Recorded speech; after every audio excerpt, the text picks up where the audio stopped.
Each week, American Artifacts takes viewers into archives, museums, and historic sites around the country. Baltimore's Fort McHenry is celebrated as the birthplace of the Star-Spangled Banner, where American forces withstood an all-night bombardment by the British Navy and turned the tide of the War of 1812. But the fort continued to make history for years to come. Next, American History TV looks at the fort's little-known but important role in the Civil War. During the American Civil War years, Fort McHenry was garrisoned by Union forces. However, Baltimore had loyalties on both sides, many for the North, but also many for the South. The first bloodshed in the American Civil War was actually in the streets of Baltimore. First, as Pennsylvania troops were moving through the city on the 18th of April, and then even worse on the 19th of April as Massachusetts troops were marching through the city, a large pro-Confederate mob descended on them. Gunshots were fired on both sides, and when the smoke cleared, 4 soldiers were killed and approximately 9 Baltimore civilians killed and many wounded on both sides. And that was the first deaths of the American Civil War, the most costly conflict in American history. It was a lot of fear erupted. Would Baltimore be pro-Southern? Would it take the entire state of Maryland out of the Union?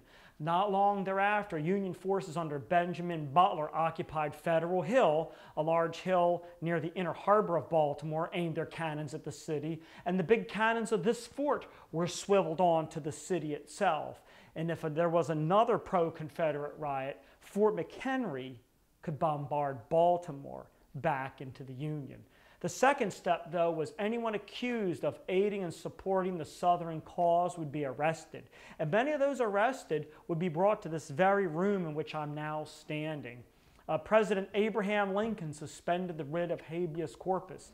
So that meant that people could be arrested and brought here and detained and held here for no specific crime and not even given a trial in front of their peers or in front of a judge.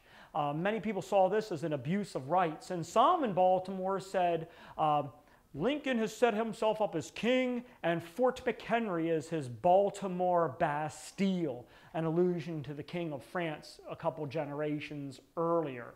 One man who was actually brought here to Fort McHenry was John Merryman.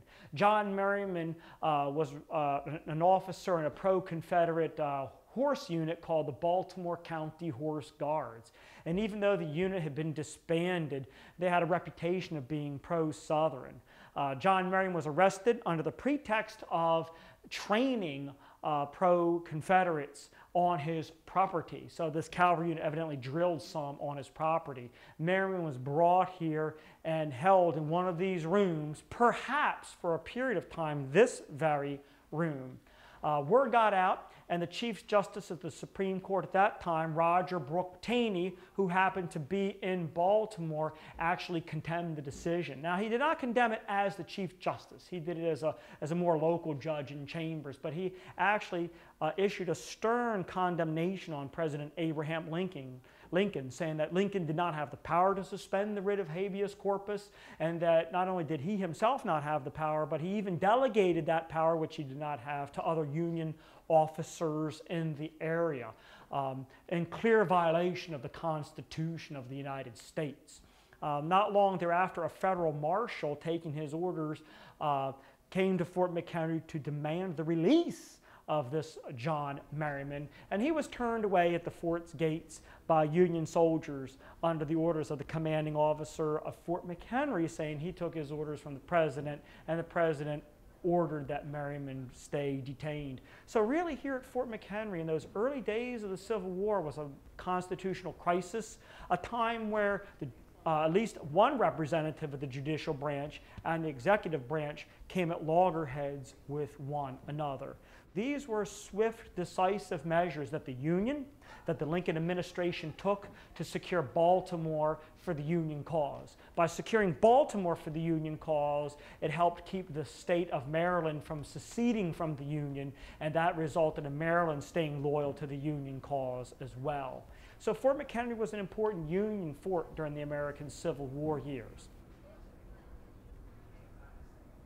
You can watch this or other American Artifacts programs at any time by visiting our website, cspan.org/history.